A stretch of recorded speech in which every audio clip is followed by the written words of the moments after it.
అందరికీ నమస్కారం. ఈరోజు కథ Hitler episode 101. I miss you Virat.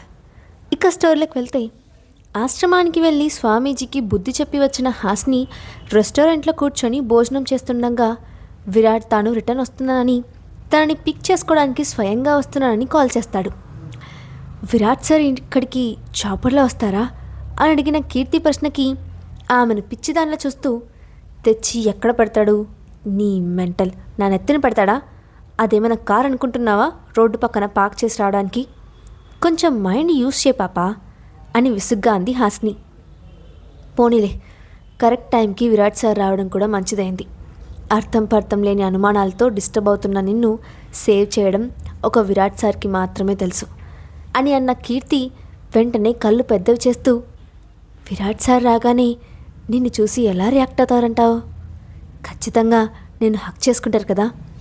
ఆయన నిన్ను ఎత్తుకొని రౌండ్స్ తిప్పుతూ ఉంటే, నువ్వు కన్నీళ్లు పెట్టుకుంటూ ఉంటే, ఆయన వైపు చూస్తూ ఉంటే, ఆ సీన్ అబ్బబ్బా అంటూ చెంపల కింద చేయి పెట్టుకొని ట్రాన్స్లో చెప్తున్న కీర్తిని, ఆకాశంలో ఎగరడం చాలు, ఇక కిందకి రా, అక్కడి నుండి పడ్డావంటే ఎముకలు విరిగిపోతాయి అన్న హాస్ని మాటలకి కోపంగా చూస్తుంది కీర్తి. చూసింది చాలే, తిను, అసలే ఆకలిగా ఉంది అని తినడం మీద కాన్సన్ట్రేషన్ చేసింది హాస్ని.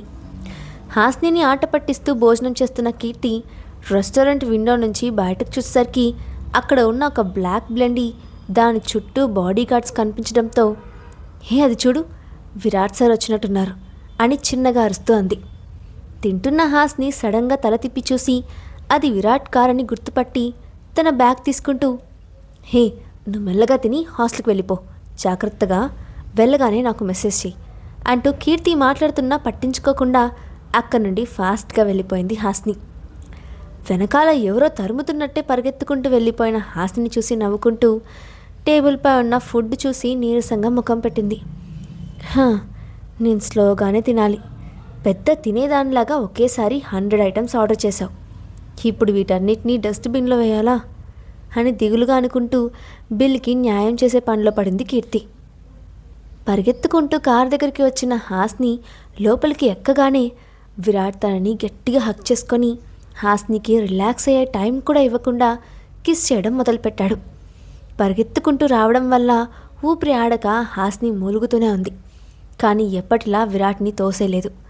వాళ్ళ పెళ్ళైన ఈ 3 నెలల్లో విరాట్ని వదిలి 24 గంటలు కూడా ఎప్పుడూ ఉండలేదు. అలాంటిది ఇన్ని డేస్ అవ్వడంతో హాస్ని కూడా విరాట్ని చాలా మిస్ అయింది. ఎంత కంట్రోల్ చేసుకోవాలనుకున్నా తన ఆనందాన్ని బయట పెట్టకుండా ఉండలేకపోయింది.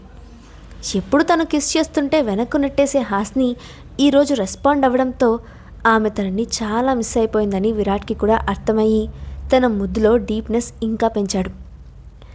హాస్ని బ్రీతింగ్లో తేడా రావడంతో చాలాసేపటికి మెల్లగా ఆమెను వదిలాడు. విరాట్ ఎప్పుడైతే దూరం జరిగాడో వెంటనే గట్టిగా ఊపిరి పీల్చుకుంటూ తన హార్ట్పై వాలిపోయింది హాస్ని. వేగంగా పీల్చుకుంటూ అంతే వేగంగా వినిపిస్తున్న విరాట్ గుండె చప్పుడు వింటూ అతని షర్ట్ తన పిడికిల్లో బిగించి పట్టుకొని కొన్ని నిమిషాల పాటు మౌనంగా ఉండిపోయింది. ఇప్పటి వరకు ఉన్న దిగులంతా మాయమైపోయినట్టు అనిపించింది. బేబీ, నన్ను మిస్ అయ్యావా అంటూ చిన్నగా ఆమె వైపు తల నిమురుతూ అన్నాడు విరాట్. విరాట్ మాటలకు బెట్టి చేస్తూ, మీరు నన్ను మిస్ అవ్వలేదా అని పెంకిగా అంది. నేను నిన్ను ఎంత మిస్ అయ్యానో మాటల్లో చెప్పలేను బేబీ అని తన ఫీలింగ్స్ దాచుకోకుండా చెప్పాడు విరాట్. అతని మాటకి సిగ్గుపడుతూ అతని నుండి దూరంగా జరిగింది హాస్ని. అతనికి ఏం సమాధానం చెప్పాలో అర్థం కాక తడబడుతూ, మీరు నన్ను ఇప్పుడెందుకు కిస్ చేశారు, నా పర్మిషన్ అవసరం లేదా అని కొంచెం కోపం నటిస్తూ అడిగింది హాస్ని. హాస్నిని చూస్తూ ఏదో చెప్పాలనుకున్న విరాట్ ముఖంలో ఒక్కసారిగా కోపం కనిపించింది. అతని కళ్ళల్లో కోపాన్ని చూసిన హాస్ని టెన్షన్ పడింది. నేను ఇప్పుడు ఏమైనా తప్పుగా మాట్లాడానా, ఈయనకు కోపం ఎందుకు వచ్చింది అని అనుకుంది. ఏమైందండి అని టెన్షన్గా అడిగిన హాస్ని మాటలకి, నథింగ్, ఐఎమ్ ఫైన్ అని చిన్నగా నవ్వి ఊరుకున్నాడు. సంథింగ్ ఈజ్ రాంగ్, ఎందుకు విరాట్ గారు సడన్గా కోపంగా బిహేవ్ చేస్తున్నారు, నేను మాట్లాడిన దాంట్లో తప్పేమైనా ఉందా అని ఆలోచిస్తూ టెన్షన్ పడింది హాస్ని. ఈ టైం దాకా భోజనం చేయకుండా ఏం చేస్తున్నావు అని మెల్లగా అడిగాడు విరాట్. అది ఆఫ్టర్నూన్ ఏం తినలేదు, ఆకలి వేసి సరదాగా ఇలా బయటికి వచ్చాము. ఏమైనా ప్రాబ్లమా అని కొంచెం టెన్షన్గానే అడిగింది హాస్ని. నువ్వు లంచ్ చేయలేదా అని విరాట్ సీరియస్గా అడగటంతో లేదు అని చిన్నగా తలూపింది. కరెక్ట్ టైంకి ఫుడ్ తీసుకోమని ఎన్నిసార్లు చెప్పాను అని తనలోని హిట్లర్ని బయటకు తీసుకువచ్చాడు విరాట్. అది తిన్నాను, కొంచెమే తిన్నాను, అందుకే ఆకలి వేసి ఇంటికి వెళ్లకుండా బయట డిన్నర్ చేస్తున్నా అని చెప్పి 2 నిమిషాల తర్వాత కోపంగా విరాట్ వైపు చూసి, అయినా బయట డిన్నర్ చేస్తే తప్పేంటి, నేనేమీ మీ డబ్బులు ఖర్చు పెట్టట్లేదు, ఆ బిల్ కూడా కీర్తినే చేసింది, మీరు కంగారు పడకండి, నేను జాబ్ చేస్తున్నాను, నాకు మనీ వస్తాయి, నా ఖర్చులు నేను చూసుకోగలను, మీ మనీ ఏమీ పాడు చేయలేనులే అని బెట్టుగానింది. పిసినార్ హిట్లర్ అని తిట్టుకుంటూ సంబంధం లేకుండా మాట్లాడుతున్న హాస్ని మాటలకు సంథింగ్ ఇస్ రాంగ్ అనుకున్నాడు విరాట్. తనకి చెప్పకుండా ఇలా బయట తిరుగుతూ అన్హెల్తీ ఫుడ్ తినడం విరాట్కి నచ్చలేదేమో అని అనుకున్న హాస్ని ఆ టాపిక్ కంటిన్యూ చేయడం ఇష్టం లేక కామ్గా ఉండిపోయింది. కొద్దిసేపటి తర్వాత తిరిగి చూసిన హాస్నికి విరాట్ ఫేస్ ఇంకా కోపంగా కనిపించడంతో, 1000 కోట్లున్నాయి, ఏం లాభం, ఒక్కరోజు బయట తింటే ఈయన గారి సొమ్మంతా కరిగిపోయినట్టు ఫీల్ అయిపోతున్నాడు అని తిట్టుకుంటున్న హాస్ని, నేనేదో చేసి కోపం తెప్పించినట్టున్నాను అని భయంగా అనుకుంటూ విండోకి ఆనుకొని బయటకు చూస్తూ అలాగే నిద్రపోయింది. కార్ మ్యాన్షన్ ముందు ఆగిన హాస్ని లేవకపోవడంతో విరాట్ ఆమెను ఎత్తుకొని వాళ్ళ రూమ్కి తీసుకెళ్లాడు. చాలా అలసిపోయినట్లు హాస్ని ఫేస్, కళ్ళు చూస్తుంటే విరాట్ ముఖం చాలా సీరియస్గా మారింది. హాస్నిని రూమ్లో పడుకోబెట్టి ఏసీ అడ్జస్ట్ చేసి కిందకు వచ్చాడు విరాట్. గంభీరంగా సోఫాలో కూర్చున్న విరాట్ దాస్తో, వాళ్ళిద్దరిని పిలువు దాస్ అని అన్నాడు. కొద్దిసేపటి తర్వాత టెన్షన్గా అక్కడికి వచ్చారు సరిత, సూరజ్. విరాట్ ఫేస్లో కనిపిస్తున్న సీరియస్నెస్కి ఇద్దరు ఒకరి ముఖం ఒకరు చూసుకుంటూ టెన్షన్ పడ్డారు. ఈ 4 days హాస్నికి ఎలాంటి డైట్ ఇచ్చారు అని ఏ ఎక్స్ప్రెషన్ లేకుండా అన్నాడు. కానీ అతని మాటల్లో సీరియస్నెస్కి సరిత, సూరజ్లకి వణుకు వచ్చేసింది. విరాట్ క్వశ్చన్స్కి భయపడుతూ హాస్నికి వాళ్ళు ఏం పెట్టారో అని ఆలోచించారు. కానీ తను కొన్ని రోజులుగా ఆమె మ్యాన్షన్లో లేదని గుర్తుకు రావడంతో, సార్ మేము మేడంకి ఎలాంటి అన్హెల్తీ ఫుడ్ ఇవ్వలేదు, నిజం చెప్పాలంటే ఈ 3 days మేడం మ్యాన్షన్లోనే లేరు అని అంది సరిత. సరిత మాటలకు కోపంగా వాట్ అని అరిచాడు విరాట్. అవును సార్, మీరు బెంగళూరుకి వెళ్ళిన రోజు మీ మదర్ వచ్చి హాస్ని మేడంని తీసుకెళ్లారు, నేను వస్తాను అన్న మేడం ఒప్పుకోలేదు, ఆ రోజు తర్వాత మళ్ళీ ఈరోజే మేడంని చూడటం అని తలదించుకొని చెప్పింది Saritha. What are you talking nonsense, అమ్మ తీసుకెళ్తుంటే మీరెందుకు ఆపలేదు, నేను వెళ్ళిన 3 daysలోనే తను చాలా డల్ అయిపోయింది, అసలు మీరందరూ ఉండి ఏం చేస్తున్నారు అని అరిచాడు విరాట్. విరాట్ అరుపులకి తలదించుకొని నిలబడ్డారు సరిత, సూరజ్. ఎదురు తిరగడానికి అక్కడ ఉంది మామూలు మనిషి కాదు, స్వయంగా విరాట్ మదర్. ఎటూ తెలుసుకోలేని పరిస్థితుల్లో ఉన్న వాళ్ళిద్దరూ తమ తప్పు లేకుండానే విరాట్ వల్ల మాటలు పడాల్సి వస్తుందని కొంచెం ఇబ్బందిగా ఫీల్ అయ్యారు. మౌనంగా తలదించుకున్న వాళ్ళిద్దరిని విసుగ్గా చూసి దాస్ అని కోపంగా అరిచాడు. బయట సెక్యూరిటీతో మాట్లాడుతున్న దాస్ కంగారుగా లోపలికి పరిగెత్తుకుంటూ వచ్చి సార్ అని అన్నాడు భయంగా. ఇక్కడ జరిగేది ప్రతిదీ నాకు నోటీస్కి రావాలని నీకు ముందే వార్నింగ్ ఇచ్చాను కదా, అండ్ హాస్నిని ఎప్పుడూ కనిపెట్టుకొని ఉండమని చెప్పాను, కానీ హాస్ని అక్కడికి వెళ్ళిన విషయం నాకెందుకు చెప్పలేదు అని చాలా సీరియస్ అయ్యాడు విరాట్.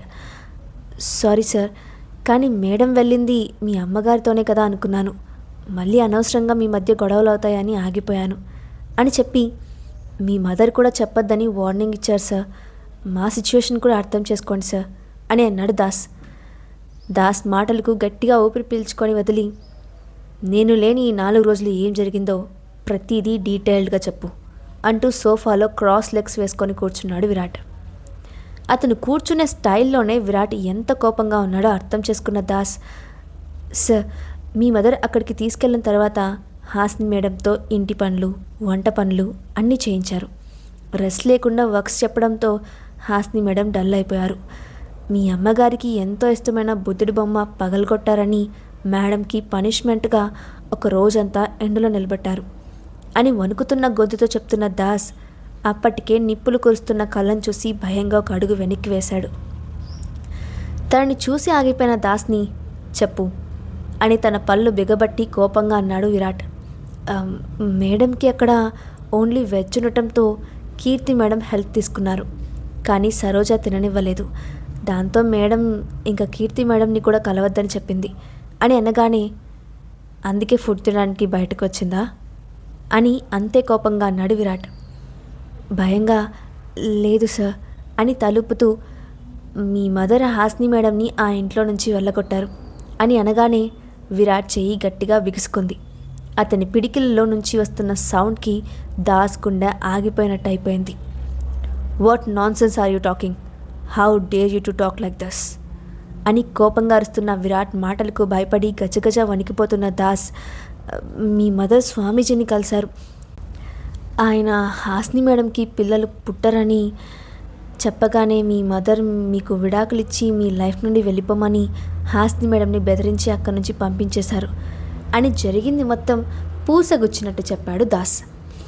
దాస్ చెప్తున్న ఒక్కో మాట వింటున్న విరాట్లో కోపం పెరిగిపోతూనే ఉంది. ఎర్రగా కందిపోయిన అతని ముఖం చూస్తుంటేనే తన ఎదురుగా ఉన్న వాళ్ళు ముగ్గురికి చెమటలు పడుతున్నాయి. దాస్ మాటలు విన్న సరిత చాలా బాధపడింది. అనసూయ తనని తీసుకెళ్ళి ఇంతలా కష్టపెడుతుందని అనుకోలేదు. ఇలా జరుగుతుందని తెలిస్తే ఎన్ని మాటలు పడినా హాస్నిని వెళ్ళనివ్వకుండా ఆపేసేది. కాళ్ళు కింద పెట్టకుండా తాము మహారాణిలో చూసుకుంటున్న హాస్ని అక్కడ అంత కష్టపడిందని తెలిసాక సరిత మనసులోనే చాలా బాధపడింది. సరైన తిండి నిద్ర లేక అలవాటు లేని పనుల వల్ల 3 రోజుల్లోనే సగం తగ్గిపోయినట్లు కనిపిస్తున్న హాస్ని ఫేస్ అంత పీక్కపోయి కళ్ళ కింద డార్క్ సర్కిల్స్తో ఆల్మోస్ట్ కొన్ని రోజుల నుంచి భోజనం చేయని పిచ్చిదానిలా కనిపించింది. ఆమెను చూడగానే విరాట్కి ఏదో జరిగిందని డౌట్ వచ్చింది. చాలా రోజుల తర్వాత ప్రశాంతంగా నిద్రపోతున్న హాస్నిని లేపాలనిపించలేకపోయినా చంటి పాపలా ప్యాంపర్ చేస్తూ బేబీ అని పిలుస్తున్న విరాట్ పిలుపుకి కష్టంగా కళ్ళు తెరుచుకొని చూసింది హాస్ని. ఎర్రటి చారలతో అలసిపోయి ఉన్న కళ్ళను చూసిన విరాట్కి తనకు చెప్పకుండా ఇదంతా దాచినందుకు హాస్ని మీద చాలా కోపం వస్తుంది. భోజనం చేసి పడుకో అని సీరియస్గా చెప్పిన విరాట్ మాటకి, మీరింకా డిన్నర్ చేయలేదా? నేను ఇప్పుడే వస్తున్నాను అంటూ తన కళ్ళు రుద్దుకుంటూ ఆవలిస్తూ కిందకు వచ్చింది హాస్ని. టేబుల్ పైన తనకు ఎంతో ఇష్టమైన డిషెస్ని చూడగానే ఆ ఆనందం మొత్తం హాస్ని కళ్ళల్లో కనిపించింది. వెంటనే విరాట్ వైపు తిరిగి, విరాట్ గారు ఎందుకు ఇంత ఫుడ్ చేయించారు? ఇదంతా మనమిద్దరమే తినలేం కదా, చాలా వేస్ట్ అయిపోతుంది అని కంగారుగా అంది.